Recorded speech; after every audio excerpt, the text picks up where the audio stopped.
Good morning and welcome to the Right Direction or Right On event.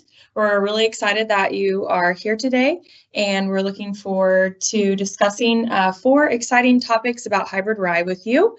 To kick off the day, Alan is going to start us off, but I do want to remind everyone that we would encourage you to put questions in the Q&A throughout the event today. Even if you think of a question later on after that person is done talking, make sure that you go ahead and put that question. We'll do an open Q&A at the end, and we'll do a Q&A at the end of each presenter. So with that being said, I'm going to turn it over to Alan to kick us off today and talk about hybrid rye agronomy. Right on, Emily. Appreciate it.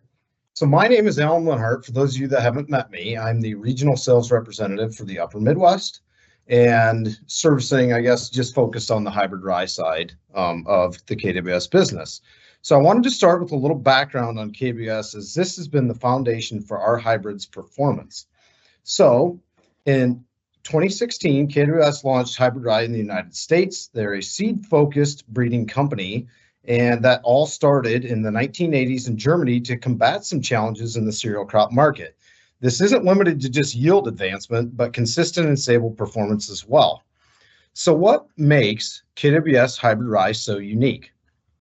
Well, KWS's Hybrid Rye breeding program, having that strong focus on yield, ergot resistance, standability, and actually more tolerance to abiotic stressors. So what did they come up with? A truly first-generation cereal with the hybrid vigor, reduced incidences in lodging, a more vigorous root system, and a lot better disease tolerance. So today, some of these topics may be repetitive to some, but the common key points are going to be noted here throughout this webinar. So how do we capitalize on the genetic potential of our hybrid rye? Well, we're going to go through first hybrid selection, the field preparation, planting methods, seeding rates, and the other crop inputs beyond that. So we'll start with hybrid selection. We need to first decide the goal. Why are we planting KWS hybrid rye? Are we looking for a grain or forage type? We'll start with the grain, KWS Serafino. Many of us have heard of this. It's our broad and widely adapted hybrid. A lot of consistent and stable yields in many environments. And then we move over to this Teo. So in Teo, we are actually starting to see more positive responses to not only fertility and fungicide applications, but higher seeding populations as well. It also has tendencies to like the earlier planting window versus receptor. With that being said, moving over to receptor, it can still respond to high management, but it can be pushed a little bit later into the planting season and still maintain performance. Now, if we did select and the goal was to do a forage, we're going to start with KWS ProGas. This is going to lead our portfolio in high quality and yield potential category, with Aviator side by side with it being a little bit taller and having a little bit higher biomass potential. But then we roll over to ProPower, which is again a widely adapted kind of best of all worlds. You could compare it to the receptor almost on the grain side. With that being said, we've set our goal, we selected our hybrid. What's the next step? So I often give the example of the heifer calf analogy. If we have a young heifer calf that gets pneumonia, right, at a very young age, it continually seems like she never quite meets production standards, or she has a little bit slower growth. Or if the vet has to show up, more than likely, that's the calf with having those instances. With that being said, starting off right is very important. So field preparation is the topic, but it's not just the mechanical actions behind that. We've had a handful of these incidences in some regions last fall due to dry conditions. So acknowledging rotational restriction intervals of herbicides, if that's the farming practices you use, is going to be key to avoid poor germination, stand loss, or even stunting, and at the end of the day, reducing yields. Another major factor in the field preparation is actually residue management. Again, this is going to be very key to ensure consistency when we are planting. Any method to control residue is going to be perfectly fine, but I'd like to acknowledge the 3 main methods. So say we're a conventional operation. Are we going to lose, a watch out could be, are we going to lose too much moisture pre-plant while trying to incorporate some of that residue? If it's a minimum till situation, are we bringing up like root balls after corn silage, an example? Do we need to make adjustments to maintain that level and consistent seed bed? So let's say there's a handful of people that utilize a vertical till tool. Do we need to shrink that depth a little bit, a little deeper or shallower? That way we're not bringing up those root balls and making a more inconsistent seed bed. So if we're a no-till situation, that's all going to start from the combine. Are we distributing the residue off the back of the combine wide enough and consistent enough? That way that planter can get through the field again more consistently. Again, the moral of the story is just to maintain a clean, consistent seed bed, not just to keep the operator from chattering their teeth, though that's nice. It's for consistent seed bed control so the planter can operate to the best it can. And of the two mechanical methods, weed control can also be supported as well in that regard. For seeding rates, you're going to see these two columns look very similar. Well, why is that? The standard planting recommendation starts at 800,000 seeds per acre for our hybrids, but at times it may need to be increased. Increasing seeding rates can come into play when we experience less than ideal weather conditions. It's getting later in the planting season. Let's say we have low soil fertility and even some geographical factors such as moving north to a certain degree. Hybrid selection can be affected there as well, like I noted with Teo. So main point here is more seed in the ground does not always mean more yield. The tillering capabilities of these hybrids are far superior compared to an open pollinated variety. So let's let them utilize their genetic tendencies. I noted there may be times where we want to do this, but on average, starting at the 800K rate, like I mentioned, is going to be the best recommendation. Now, once you have set what rate you want to plant at, utilize the QR code on the seed tag and input that rate to calibrate the planter. So we're ready to seed. How do we get it in the ground? Whatever method you have to utilize uniform seed depth is going to work. I'm not going to stand up here and tell you that you need to use the air seeder, press drill, grain drill. That's based off your operation. You're going to use what you can. But the issues arise when we struggle at uniformity when we're seeding. We can have uneven growth. That's going to lead to uneven maturities. It can lead to ergot risk in that case. And even in some severe cases, we can even have competition of resources. So let's think about a cornfield. We are trying our best to provide 99% singulation and all this technology. But at the end of the day, if you have a double in that cornfield, what do we call them? Somewhat of a sucker plant, right? So if a drill or air seeder is not available, 15-inch spacing can be okay. Some run 30-inch corn planters. They get their small grain plates offset to 15 inches and then make that other pass. Now, I know in the past, it's been broadly recommended to seed at a depth of 0.8 inches. Now, after more research and feedback, it's suggested to target that 1 to 1.5 inch with the emphasis of uniformity. So I'll give you an example. Let's say you have moisture at 1.5 inches in the fall and the field conditions are allowing you now to maintain that depth consistency. Go for it. We'll stand behind you on that. But the question of aerial application and broadcast seeding is still arising. For the sake of harvestable production, grain or forage, it's still found that the method of establishment continues to stay towards the bottom of being ideal when we're aerial or broadcast seeding. There just seems to be like too many inconsistencies and a lot less control when you're planting. So I just mentioned the word ergot when there's a lack of uniformity in plant development. And that's not the only case that can arise, but to combat this, KWS patented an RFP1 restorer gene back in 2017. Again, it's a naturally selected trait. It's still non-GMO, but the pollen plus trait is going to reduce incidences of ergot infestation through like increased pollen shed, faster fertilization, and at the end of the day, giving you a higher quality grain. Let's talk fertility. With KWS genetics offering very high yield potentials, there needs to be fertility there to support that. When we plant corn, we're not putting 100 bushel the acre corn fertility program out there and going to expect 220 bushels, right, in certain geographies. So you can see above, for grain and forage. For the most part, phosphorus and potassium are very similar. Application timings of that, fall applying all the P and K is an option, half in the fall, half in the spring, that's okay as well. And you can note the rates on the slide that's in front of you. But when it comes to nitrogen, the highest uptake is at the spring tillering stage and into stem elongation. I'm not saying apply it at that point. I'm saying that nitrogen needs to be readily available at the time of that highest uptake for the best utilization of it.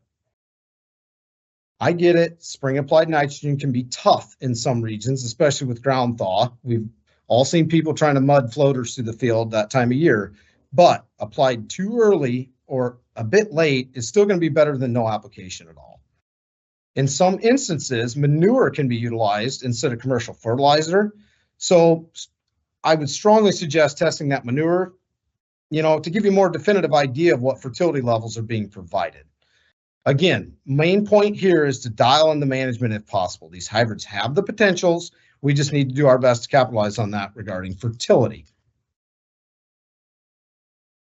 Moving into chemistries, we get quite a few questions on advancing agronomically with these hybrids. So let's first start with plant growth regulators.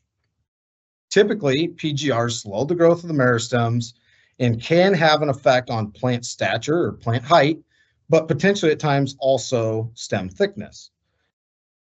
Typically, PGRs are applied after jointing and up to the leaf stage, but we can't emphasize the point enough of whatever PGR you're using, we need to utilize that label to the full effect. We have to look at the label and we have to follow those recommendations.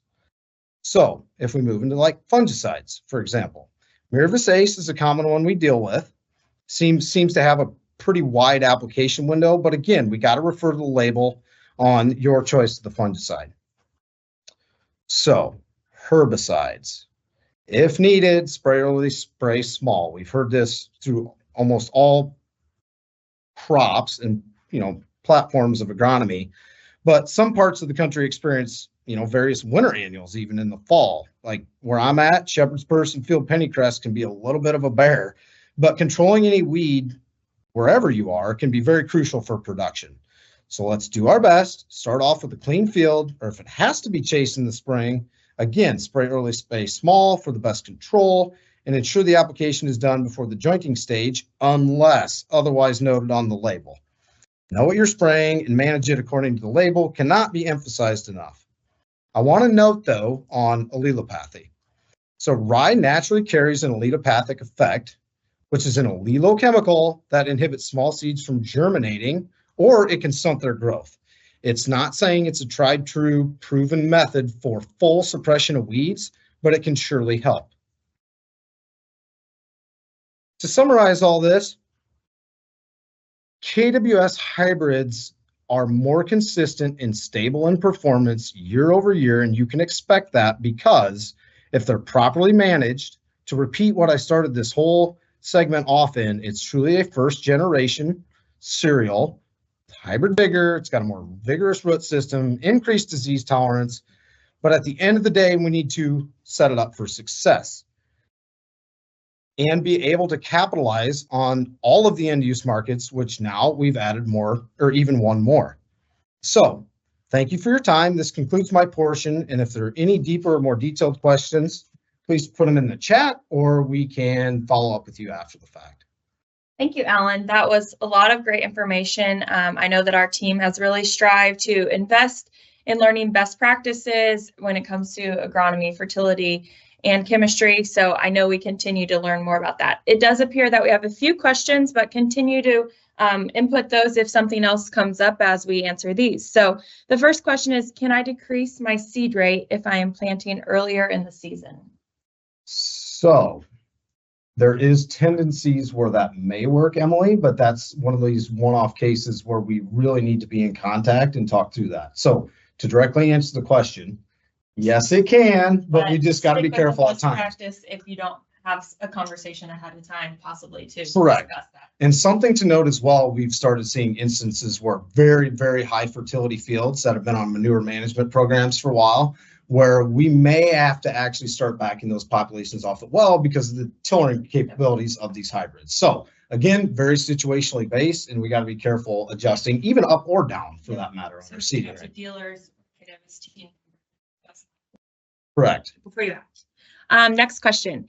Can I apply all my fertility in the fall? And there's a second part of that. Should I apply all pre-planting or can I split apply in the fall? So for the phosphorus and potassium, we are comfortable standing behind a fall application of that.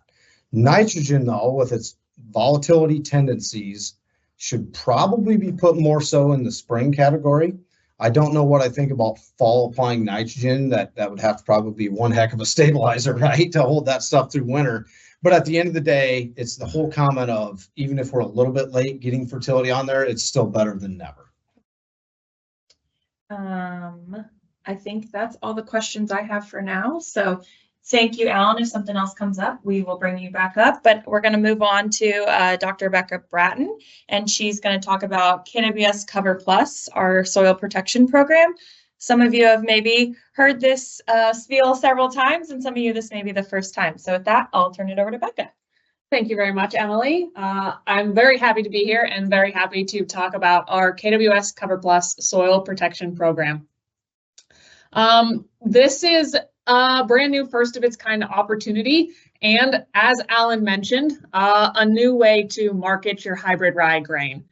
So we've offered our KWS Hybrid Rye for several years now, and there are a lot of benefits to it from an agronomic standpoint. Alan touched on a lot of those, but a common question we hear from our customers, from farmers, from seed dealers is where can they sell their harvested grain from our KWS hybrids? Historically, it has been those options are food or feed to be sold or utilized for those purposes on farm. The other common question we hear a lot from our customers is there some way we can work in the cover crop market? We know this acreage is rapidly growing. We know many years there is a seed shortage for this sector. And so we hear this question of how can KWS Hybrid Rye play a role in this market? Well, we have a solution for that. And that is our KWS Cover Plus soil protection program. This is a first of its kind opportunity for our hybrid rye grain varieties to be utilized in this program. So what this allows, it allows grain that's harvested from those grain varieties to be sold to an authorized partner. That partner will then clean, process, and can resell that now seed as a terminal crop for the purpose of soil and environmental protection. Not only does this give farmers that are growing hybrid rye a new market for their hybrid rye grain, but our also goal of this program is to ensure that we can provide farmers with a high quality KWS rye for their cover crop needs as well. Now, there are a couple key elements of this program. Obviously, our hybrids are protected. We have patented traits included in these hybrids, and these are PVP protected varieties. So IP protection is very important to us at KWS so that we can continue to ensure that we're bringing you top hybrid rye varieties year over year.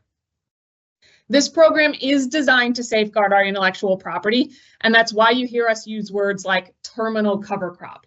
And it's why you hear us use words like authorized partners, because we want to control the channels that this seed can go through. Additionally, we have terms and conditions of use with this seed. Any partner that engages in this Cover Plus program will be required to abide by these terms and conditions of use, and they will be regulated by them. However, we also understand that this is a new program and there's lots of questions about that. And so we want to be really transparent about all of this. Communication's key. It's why you've probably heard me speaking at lots of events. It's probably why you've seen lots of media and advertising around this product and this program, because we want to be really clear about what's required. Additionally, we're going to have a strong auditing program with this to help us share our message and to communicate really why this is so important from an IP standpoint.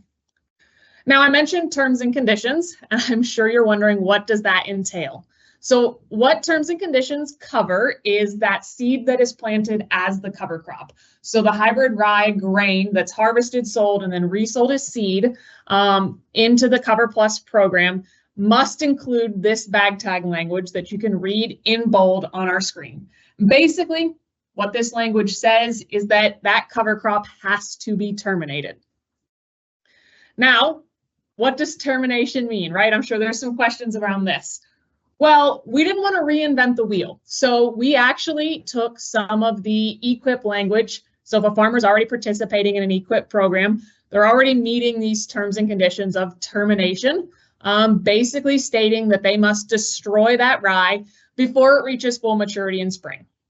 Appropriate methods for this can include things like herbicide, tillage, roller crimping, mowing, lots of different options. If they're, like I said, if they're meeting an EQIP standard for termination, they're already meeting our program as well. Another common question we get is if this now allows a farmer to keep their hybrid rye grain and use it on their own farm as a cover crop. No, their single use agreement still does not allow this. This is still considered an illegal practice. The only way this hybrid rye grain can be utilized as a cover crop is if it's sold to an authorized KWS partner for specific use in this program. And if a farmer is looking to find a list of all of our approved partners, they can easily be accessed on our website. Now, we also get asked quite frequently is if they can use their Cover Plus rye for grazing. And the answer to this is yes. We don't see grazing as harvesting a commercial crop like grain or forage or seed, which are obviously strictly governed by our terms and conditions. So farmers are allowed to graze a KWS Cover Plus crop. However, it then has to be terminated with appropriate methods. There's also some confusion about whether or not the KWS Cover Plus products are a hybrid. The answer to this is actually no. While our KWS hybrid rye varieties like KWS Serafino and KWS Teo are true hybrids, the grain harvested from these hybrids no longer maintains that hybridity. It just becomes common rye seed at that moment. And so it's really important to note that you're not getting all the great advantages we see with a true hybrid, even though we are getting a product that we know is going to be guaranteed to have good germination, good cleanliness, all of those aspects, because we're making sure it's ran through our authorized partners. Additionally, we understand that as cover crops are growing in popularity, we know that there's this need and this drive for blending multi-species together. We see lots of advantages of combining rye with brassicas and combining rye with other types of species, and we want to allow that with this program as well. So you, as a farmer, can certainly buy KWS Cover Plus rye blended with other species, and this will be listed on your seed tag, and you can reach out to our authorized partners if you have a specific blend or mix that you're looking to purchase. Again, if you're looking to sell your hybrid rye grain, please visit our website to find a list of partners that are legally authorized to buy that. Or if you're looking to buy KWS Cover Plus to use as a cover crop, you can also visit our website and find a list of those authorized sellers listed there. If you have more questions, I covered this at a very high level, but if you have more questions or want to learn more about KWS Cover Plus, we have a dedicated email line just to field those questions and comments. That's coverplus@kws.com.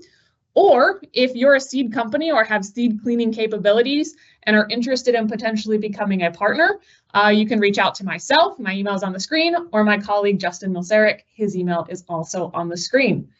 And with that, I will gladly take any questions. Great, thank you, Becca. Again, as Becca said, you can find a lot of this information on our website and more to come. There is a question that came in that kind of pertains to Alan, but I think you can probably go ahead and answer it as well. So we'll just go ahead and address it. Is there a dual purpose hybrid for forage and grain? Yeah, so definitely probably an Alan question, but I can jump in and answer this one for sure. We don't actively market our varieties as dual purpose. However, if a farmer was really looking for a variety that would provide that option, I would recommend KWS Serafino. Especially as we travel north, our colleagues in Canada use it quite extensively as a dual purpose variety. It's very competitive in forage yields. KWS ProGas and Aviator certainly can wedge it out in true yield trials. But if they are looking for a variety that has forage and grain potential, it's absolutely KWS Serafino. Yep, and it'd be great for them to follow up with Alan or their local dealer for more information on that. So Absolutely. okay, I don't see any other questions at this time, so thank you, Becca. And I'm going to bring up Dr. Carly Rundle. She is going to talk about feeding hybrid rye. And I think there's been a lot of questions around this and a lot of excitement. So I'm excited to hear her presentation, as I'm sure you are too. So I will turn it over to you, Carly. Thank you, Emily. So, as Emily said, I will be talking about all things feeding hybrid rye. And so I'm going to start with a little bit about feeding hybrid rye grain to swine, cattle, and poultry. And then I'll go into a little bit more about forage and grazing, touching a little bit on milling and distilling markets, and then going to talk about what we've got coming up down the pipeline in terms of research. So to begin with a little bit of benefits of hybrid rye as livestock feed, I mostly get the question, why would I switch from my corn? Why would I make that change? One of the biggest ones is highest yielding cereal for forage and grain. We get a lot more feed for more animals per acre when we're adding that crop into the rotation. It also has high quality protein content with an awesome amino acid profile, particularly high in lysine and methionine. Hybrid rye also has an excellent fiber profile compared to corn. It has a lot more soluble fiber, and so that leads to improved intestinal health and rumen health, looking at swine, calves, and cattle. That fiber also leads to increased satiety in swine, especially when we're feeding it to those restricted fed sows that need additional fiber in their diet. The energy availability compared to other cereal grains, it is very highly digestible starch, but we do have a little bit less starch than corn. And when we see that high fiber content, it does have a little bit less energy, but we do see an increase in butyrate production in the rumen or in the large intestine when we're looking at swine. Finally, the low iodine value. When we feed hybrid rye to pigs, we see that there is a lower iodine value indicating a thicker, wider fat, which is ideal for export markets. In terms of research recommendations, we've done a lot of work at SDSU and the University of Illinois in terms of figuring out how we can incorporate hybrid rye into swine rations. Looking first at nursery pigs, researchers included 50% replacement of corn with hybrid rye in weanling pig diets and found that there was a reduction in the incidence of diarrhea. When they did formulate these diets, they included hybrid rye, which has about 92% the energy value of corn. And because of that, they did tend to consume more feed to make up for that energy value. And so when we're looking at formulating with hybrid rye, we do have to be considerate of the energy value of the total formulation. Moving to grow finish pigs, researchers replaced corn with 100% hybrid rye and found that there was no effect on overall growth performance. They did see decreased mortality in hybrid rye fed pigs and speculated that this may be due to a reduction in aggression and overall improved intestinal health due to that added fiber in the diet. As I mentioned on the last slide, we did see a reduction in iodine value, indicating that thicker, wider fat, and which is a very big thing for export markets into Asia, but they did not see any other differences in terms of carcass quality. Looking at hybrid rye fed to sows, researchers included 75% replacement of corn with hybrid rye for gestating and lactating sows, and they found that there was an increase in milk yield at about 25 to 50% hybrid rye. And they speculated that greater levels of hybrid rye may even be okay, but they did not replace 100% of corn in the diet with hybrid rye in this instance. So we can only make conclusions based on the data that we have. But they did see an increase in pigs weaned per litter and a decrease in piglet mortality with hybrid rye. The researchers speculated this was because of the increase in fiber in the diet led to more satiation of the sows. And so they were getting up and down less in the farrowing crates, which resulted in less crushing of the piglets. So based on all of these research recommendations, I have combined kind of my feeding recommendations for all the phases of swine production. And in the nursery phase, first, it is about 5 to 30%. I would not start out immediately post-weaning with hybrid rye in the diet just because of the high fiber content. I would maybe wait a week or two and start at about 5% of the diet hybrid rye going up to about 30% once they're about to move to the grower. Once they're in the grower, we can look at about 20 to 50% inclusion there. Sows, about 25 to 50%. They saw that increased milk yield and increased pigs weaned per litter. And in the finisher phase, we can go up to 40 to 70% in the diet just because those pigs are capable of handling more fiber in the diet and reaching that level.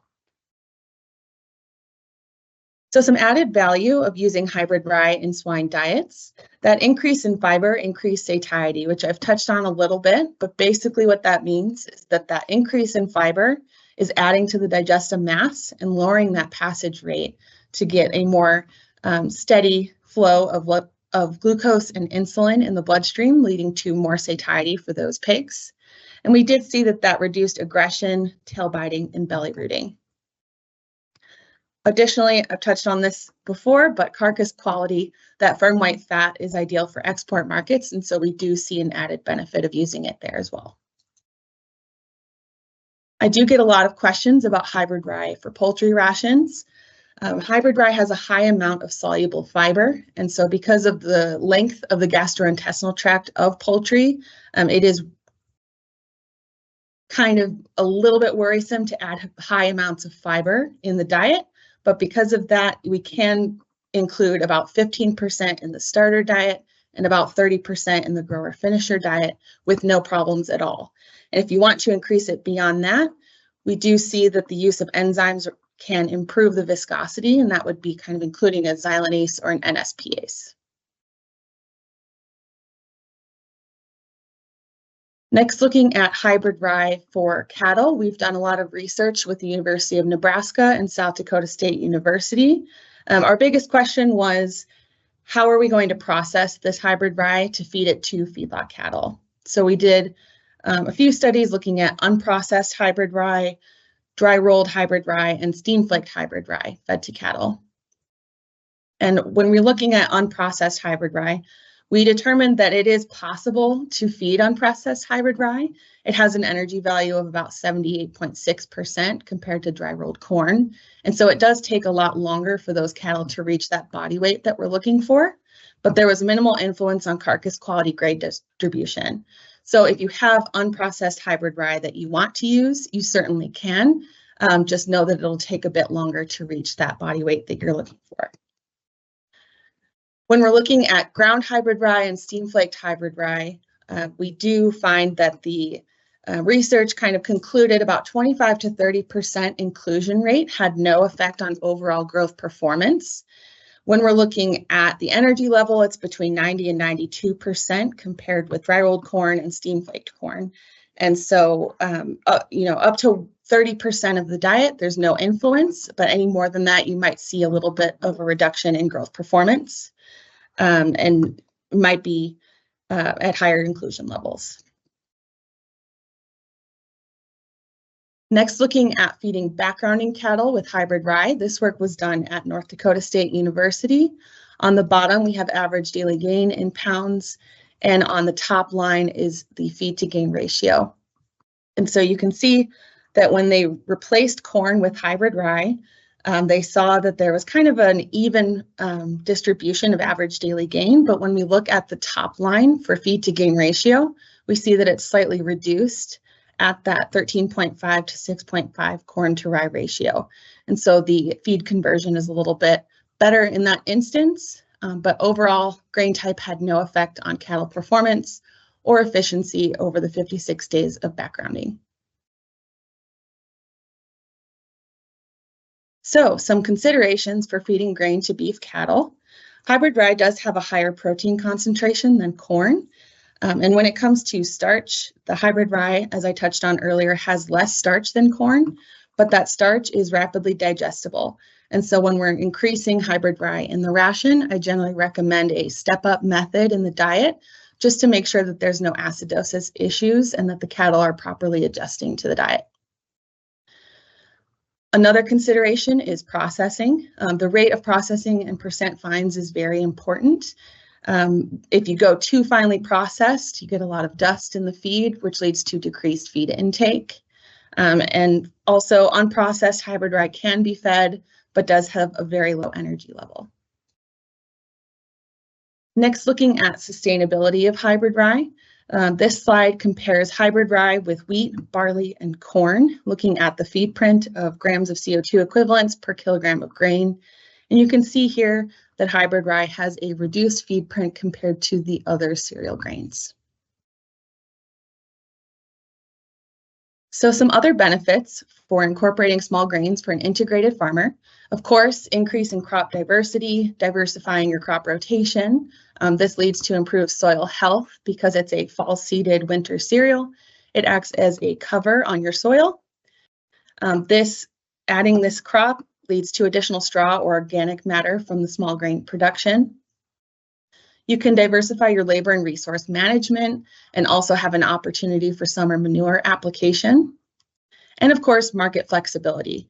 When you're having multiple crops on your farm, you have the option to keep some on your farm and feed it and sell what would be beneficial to you and vice versa. So definitely a lot of options to consider. Managing ergot in feed. I do get this question quite often. We do have the Pollen Plus technology in our KWS Hybrid Rye, which makes hybrid rye less susceptible to ergot than conventional rye. And of course, following the right seeding practices could also decrease your ergot risk, which Alan touched on in the last presentation. However, if ergot is present in rye, it can still be fed to livestock when you're managing it properly. I always recommend sending a well-mixed representative sample of grain to a lab. My preferred lab is North Dakota State University, but you can of course use whichever lab you're comfortable with. And once you get those results back, you should be able to formulate a diet based on the ergot results received to ensure that the overall ration levels are suitable for the animal that you're feeding. Dilution is the solution. We don't feed hybrid rye at 100% of the ration. We're never including it that high in the diet. So even if your ergot is present, you won't be feeding it wholly to that animal. So blending the ingredients so that the total diet ergot levels are below recommended levels works out. Now I'm going to be touching on some hybrid rye forage. We generally recommend cutting our hybrid rye forage at 2 stages. The first one being flag leaf for high protein. We also see that in a lot of places, when you cut it at boot or flag leaf, you can get a double crop in, follow it with a corn silage. We have a lot of success in that way. And also the milky stage rye. We use this one for whole plant silage for maximum tonnage, and you can follow it with grass or high quality cover crop, or replant with hybrid rye for autumn grazing. When used in dairy cow rations, we see kind of 2 different methods being used. The first one would be in dry cow diets, feeding that milky stage rye. In this way, you're not going for that high quality aspect of hybrid rye, but you can still use it to get the maximum tonnage and fiber that you're looking for. And in lactating diets, looking at boot or flag leaf stage rye, you get that high quality, high digestible fiber in the forage, and so you get high milk yield per ton. Speaking on the quality for our hybrid rye forages, we do publish a yield book every year, generally in the middle of September. And so this is a picture of last year's forage quality summary. And it's kind of hard to see on the slide, but what we do is we divide it between regions. So on this one, we have Northeast, Mid-Atlantic, South Central, Midwest, and Pacific Northwest. And that is then further divided between early cut and late cut hybrid rye to give you an idea of what the quality in your area is going to be looking like. So why hybrid rye for silage? First off would be profit potential. I already touched on this a little bit, but the opportunity to implement double cropping systems and ultimately get more tons of silage per acre is of course beneficial. Crop durability, Alan touched on it, but hybrid rye has a wider and deeper root system, improved drought tolerance, and requires fewer fertilizer inputs, along with it being bred for high disease resistance. And so you do get that durable crop that really withstands a lot of different environmental challenges. Risk planning, of course, this fall seeded crop mitigates risk compared to planting only spring crops. And you can also diversify your workload management. You can have more of a diverse workload when you're looking at a fall seeded crop. And finally, environmental stewardship. Hybrid rye uses less water than other cereals and also improves soil health by reducing erosion and nutrient leaching. One of the recommendations I do have is to make sure that you don't wait to cut it when you're looking at the milky stage hybrid rye. It does make that switch pretty quickly into that soft dough stage. And once it gets to that stage, the dry matter gets really high, the lignin content gets really high, so the quality goes down very rapidly, makes it difficult to pack. So when you're looking at your field, you see that it's milky ripe, make sure to make a plan to get it cut down because it will switch very rapidly. So just keep an eye on it. A few considerations for hybrid rye grazing. We do have the option to do an early planting, whether that's planting in late spring for summer and fall grazing. We find that it does tiller really fast, and so good forage management is critical. It's also possible to spring graze, but not recommended if intended for silage and forage production. So when you get to that spring grazing, you want to make sure that you're getting your cattle off of it prior to elongation, just because if you don't, that hybrid rye will take some damage and the potential for ergot is even higher. So some recommended grazing methods are strip grazing and mob grazing, making sure that you're rotating your cattle off of the hybrid rye to give it a chance to tiller out and develop. And also be aware that new tillers means high crude protein, and so those cattle will search for those tillers and kind of diminish that crop.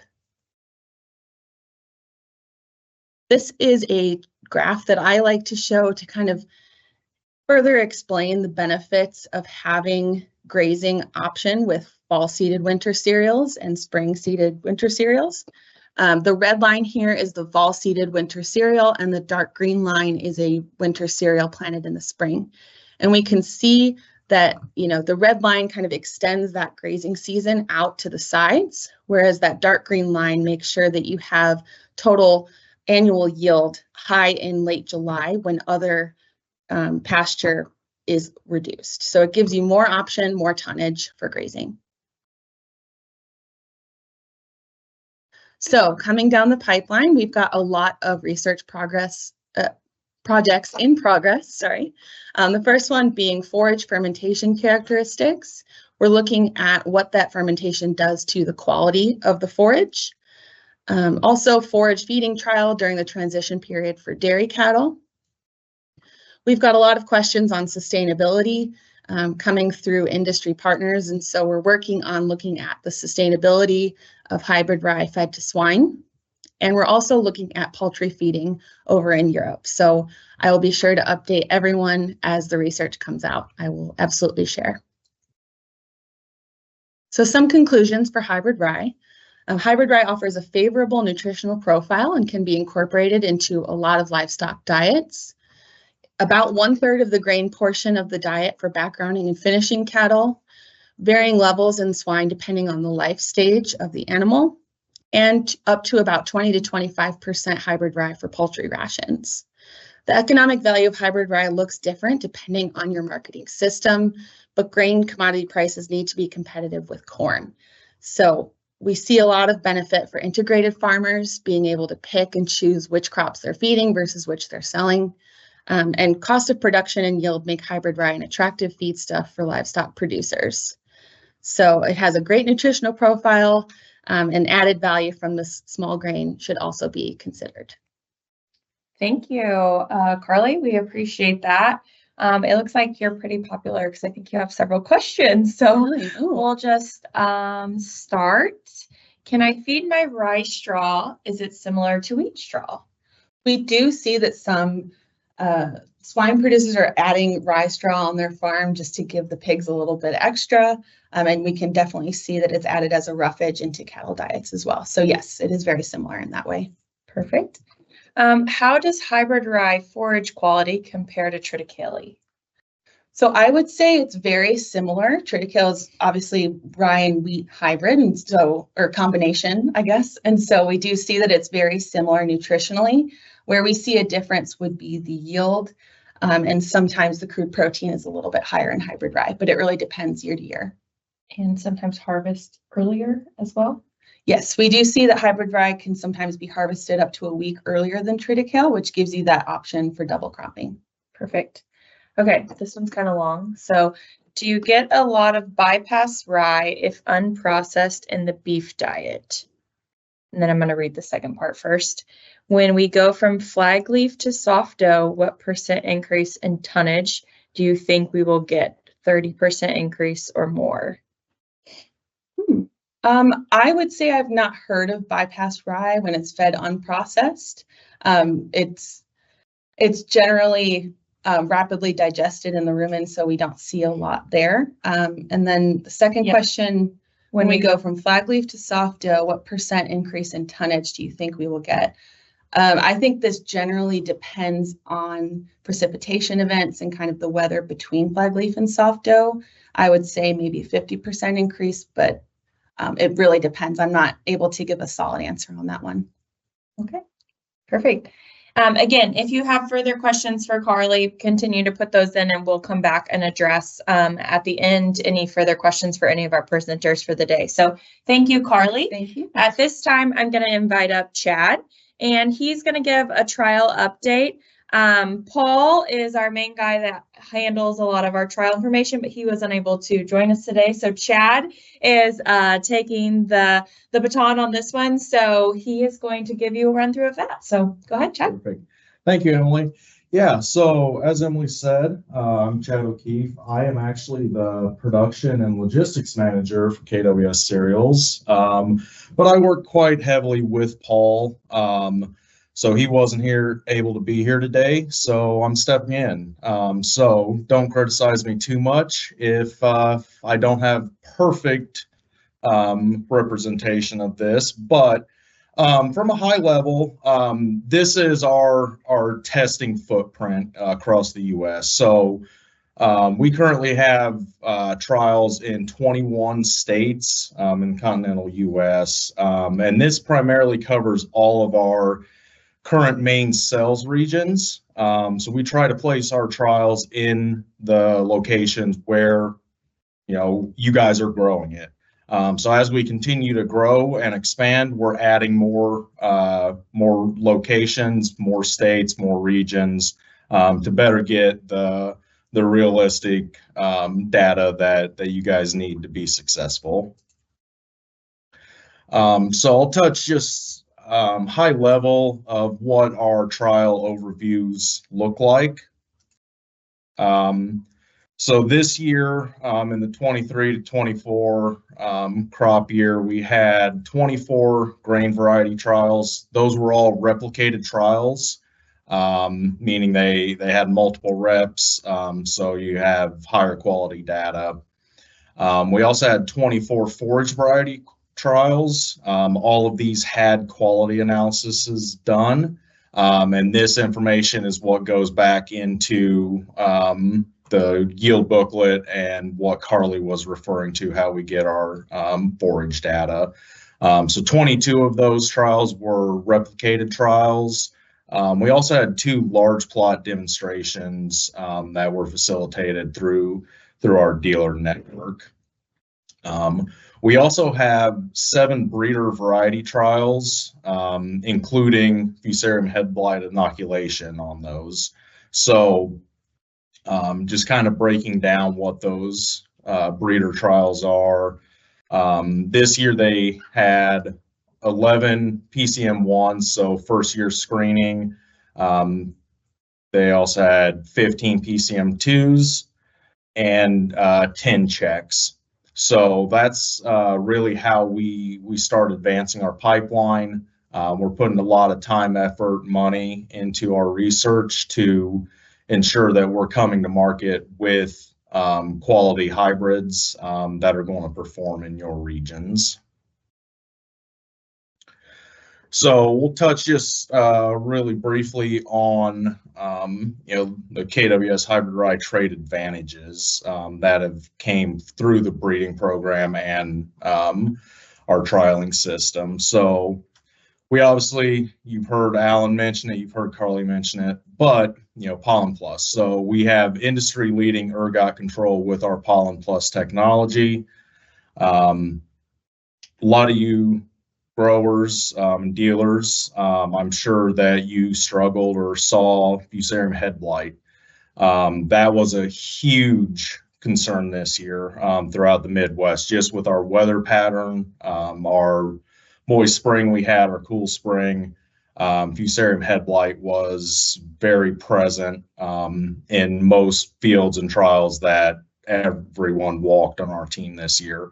However, just genetically as a crop, our hybrid rye has superior tolerance to Fusarium head blight versus wheat. We've also got really good tolerance of wheat streak and triticum mosaic virus and wheat stem sawfly. So, depending on where you're at in the country, you might not know much about the sawfly issue, but as you move further west, if you know what sawfly damage is, you definitely know what it is. And we're really happy that we see really good resistance to that. And in a lot of areas where they just honestly can't grow winter wheat anymore, they can grow hybrid rye because we have that resistance. So we'll touch on the product pipeline just a little bit. And this is ultimately what we're looking for in all of our breeder trials, what we're working with our North American breeders on for hybrid rye. We're trying to, come to market with the best products. So we're currently working on, increasing our pipeline of new and improved forages. So we're putting a lot of effort and focus on that in the coming years. So next year we're actually putting 30 new PCM1 forages in breeder trials across the U.S. So we're really focused on forages and really see that as a viable market for our products, and we want to be able to continue leading in that. So in addition to that, we are also looking at some dwarf hybrids. So you'll notice that picture there, on the left, that looks very similar to a standard wheat crop. That's hybrid rye. That's also a normal winter variety on the right-hand side. So there's a pretty significant height reduction there. So we've been testing these for a couple years now, and we're really trying to see what hybrids work, where they work, and where that market is. But we're really excited to be able to have some of this technology and genetics to offer these really new industry-changing hybrids in the market. So more to come on that as we get more yield data in and location data. Another thing that we're really excited about is facultative hybrids. So we know that with true winners, we're limited to the northern half of the U.S. Primarily. We know with elevation, we can move south. So the Central Plains, we can get down into Texas with our winners, and we don't have any issues there. However, once we start pushing really far south, we get in Carolinas and South Texas, California, for forages, and even down southern Illinois, Indiana, Kentucky with our grain varieties, we start running into some issues on earliness and on vernalization. So this is where our facultatives start to play a role. So we've been testing these for a couple years as well, and we're really trying to find, where do they fit, where can these have a big impact on the market. So this is ideally going to allow us to have facultative forages, in the deep south, as well as moving grain into regions where we typically can't compete with a true 3 or 4 way winter cross. So really excited on that, and that's in the pipeline as well. And being a Midwest guy, growing up corn and soybean area, this last one really excites me.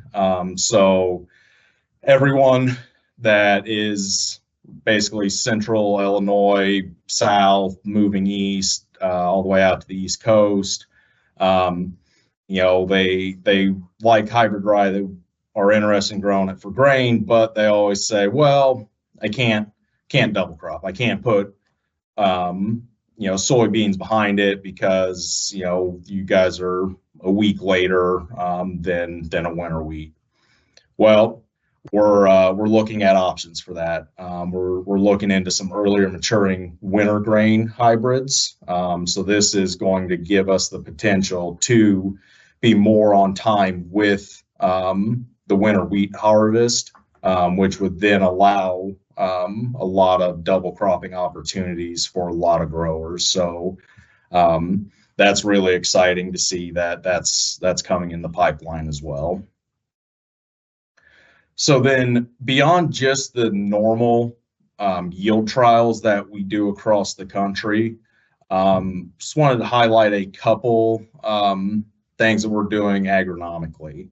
So we know that the U.S. is a large country, so to make blanket recommendations is really hard, and that's where we rely heavily on growers and dealers to work with us, better understand the product.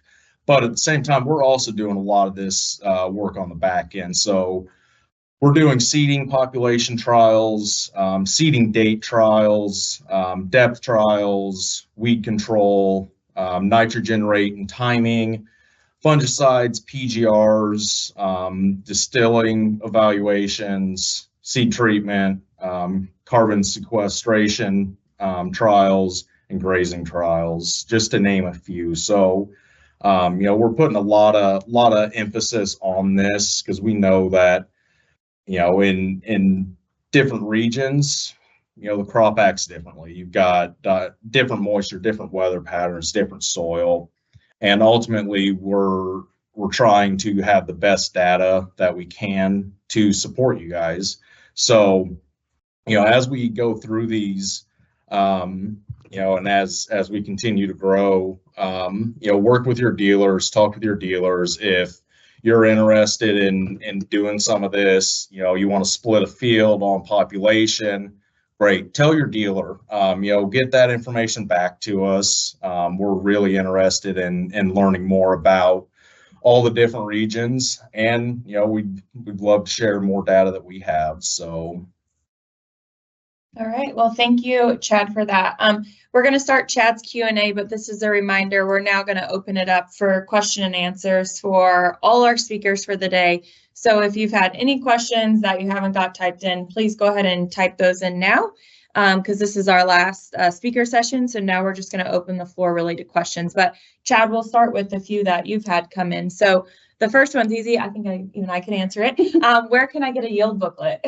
Yeah, so either talk, Alan's in the background saying call him. So you can either call Alan or, go on our website. Every year we get that updated. That's probably the easiest, most up-to-date method. There's a virtual yield booklet on our website. Emily puts a lot of work into that. So she could probably speak way better than me, but we also have paper copies available. So, talk to your dealer. They have those. If you ever happen to run into anyone on the KWS team, we always have a stack in our trucks as we're traveling around the country. So a lot of options there. Absolutely. And I don't know, this may be an Alan or you question, but are the KWS rye still having allelopathy issues on grasses like other types of winter ryes? That's first part. And what is the best time to plant grass to follow KWS rye and not have allelopathy issues? Yeah, so I think that would be referring to, second crop coming after. So the hybrid rye allelopathy is similar to any, OP rye. It's going to be present in the soil as the crop is growing. So if the crop's green, you're going to have that allelopathy effect. And obviously it depends what you're planting for grasses. Smaller seeded, it's going to outcompete, and it is going to have issues with germination if that plant is still alive. Obviously, if it's matured and it's harvested for grain, or if it's chopped, then that plant's not producing that anymore, and you shouldn't have any issues. Okay, thank you. Also, are there additional tech sheets besides what you have on the website? I'll go ahead and answer this one. We're working on updating all our variety and tech sheets this coming year. As we've learned new agronomic practices, we know that those need to be updated. So those will be coming. They're in the pipeline, so stay tuned. There'll be a lot more details. And our website will be getting an overhaul within the next year. So look for all those exciting things coming down the pipeline. Next, when will dwarf varieties be commercially available? Hey, Paul, right? Phone a friend. Yeah. No, so realistically, that's going to depend on a couple factors. One, market demand. We know in a lot of areas, growers really like that straw. So they're trying to build organic matter. So, in some areas, there's not a demand for the dwarfs. Other areas, it's difficult to manage the excess straws from the tall varieties. So we know that that's coming. So it's a little bit of market demand as well as, yield data. We obviously want to make sure that we've got the correct hybrid that we're moving forward with. As I said, this is our second year of really trialing it. Some of these are, PCM ones that we're now looking at. So we're still a year or two from making any selections. Then you have to figure a year or two for, production once we get parent seed. Obviously, as you guys know, with hybrids, it's a little bit slower process than it is with an inbred to get seed production, because when we're talking a 4-way cross, we now have to grow inbreds, cross them, then produce that, and then get that over, produce that again, and crossing. So it is a couple-year process. So long story short, I'd say 2 to 4 years before we'd realistically have a commercialized dwarf. Thank you. All right, I'm going to ask the other team members to kind of join me for some of these questions we have left, but I see there's a question on here asking what is Alan's contact info, and I can have Matt flash that back to the screen, but if you go to our website, there is a contact us page, and all of our phone numbers and websites are listed there, but it's just alan.leonard@kws.com. So all of our emails are our first name dot last name at kws.com. So that makes that pretty easy. This first question is for Becca. What varieties can be used for Cover Plus? Yeah, so any of the commercial grain varieties can be utilized for Cover Plus. So that's KWS Serafino, KWS Teo, KWS Receptor. I know there's still a little KWS Bono floating around. If you are growing that and harvesting that this year, that can also be utilized.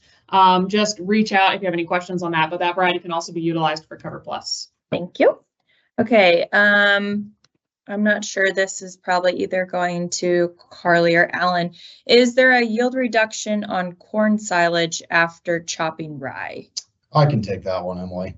So we got to start thinking about things in terms of total year, total acre production. So there can be, at times, incidences of reduction in the following crop, if we're talking corn silage, but not always. So that's where this high management, we got to make sure we're paying attention to the fertility, not only with the hybrid rye, but the corn silage as well, right?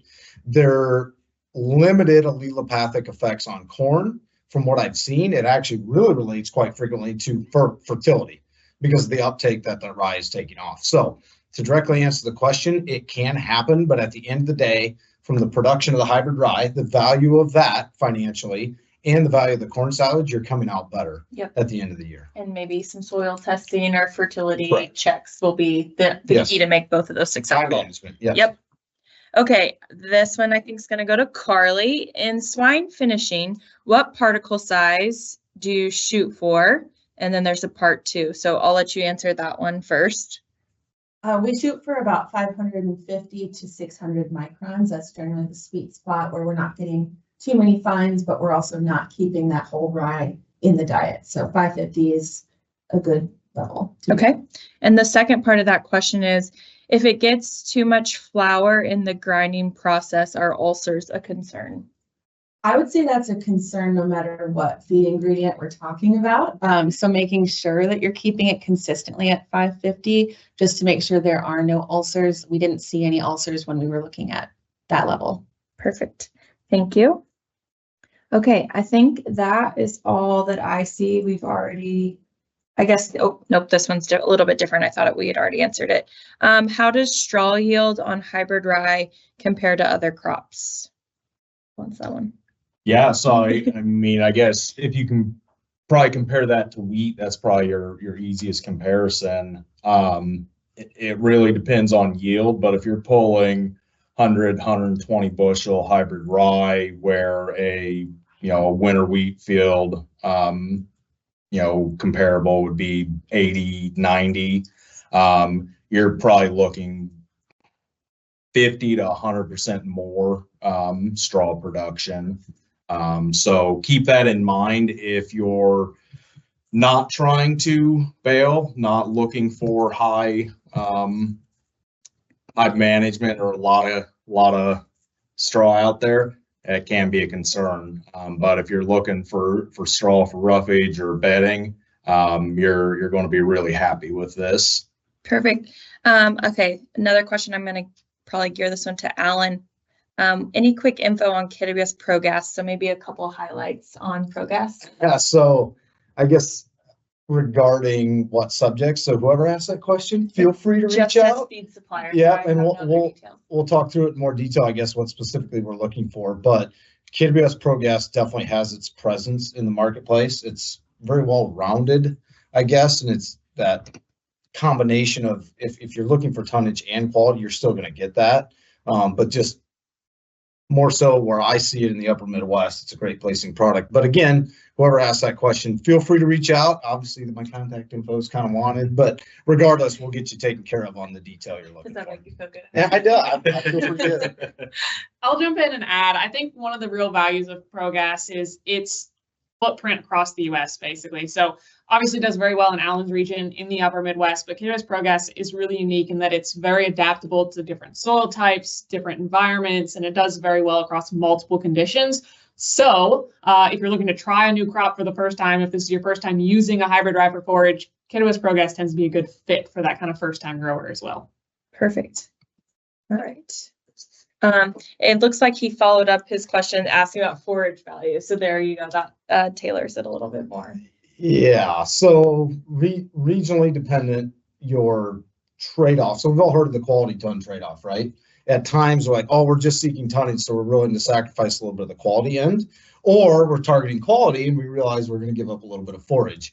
So the equilibrium, or whatever you want to call that, it's been a while since I've been in school, but where that's at is ProGas is going to have tendencies to be able to drive you more towards that equilibrium. Not saying the other hybrids can't, based off manipulation of timing of cut, etc. But ProGas is probably going to have a little bit bigger sweet spot for capitalizing on that. Perfect. All right. And then he's following up. He's learning more and more. Okay. And salinity tolerance. So I don't deal a lot with that where I am located right now. If nobody has any other input, I will follow up on that when I can look. Otherwise, if anybody else has any other comments, I have to pawn it off. But yeah, I can't speak specifically as it equates to forage quality. I can say though that we have seen that, for example, we've got ProGas in California. really high salinity soils in those areas, they pull really good quality results, really good tonnage. So, obviously, if that question's coming from Idaho or Wisconsin or whatever, that's not apples to apples looking at California. But I've walked fields in California that are just absolutely beautiful that we pull quality on with ProGas on high salinity. So I would not be afraid. But if you want to dig in more, get a hold of Al. Yeah, reach out. So I don't see any further questions at this time. And while I'm waiting just to make sure there aren't any further questions, I would ask you to scan this QR code. I think there's like 2 or 3 questions on this short survey. We just want to kind of understand how you found out about our webinar and make sure we're reaching the proper channels to make sure we're reaching you to get the information that you need. But it looks like Paul is chiming in and saying that as good as barley, which is very good. So I'm assuming that means the salinity tolerance. So thank you, Paul. And it looks like the guy asking the questions is located in North Dakota. So we do have data, I believe, from that area in our trial booklet. So I would refer you to that for now, and then to follow up with either our team member or your local dealer to get further information regarding those questions. So anything else from anyone? I don't know, maybe you went over this. Where can, if people don't have a current dealer, where can they find that information? Yep. So our dealer locator is on our website. We've talked about the seed rate calculator, also on our website. All the Cover Plus information is on our website. So that's your best place to go to find all the things. We also are very active on the X platform. Most of our team is on there, as well as we have a KWS Hybrid Rye handle. So that would be another place to find a lot of those links or those resources. But the website is always the first and best option. And then our team is always available for questions or emails or whatever you need as well. But the dealer locator is there for both Cover Plus and for Hybrid Rye dealers. So, all right. Well, thank you all for attending. We really appreciate your time today, and we look forward to working with you in the upcoming season. Thank you.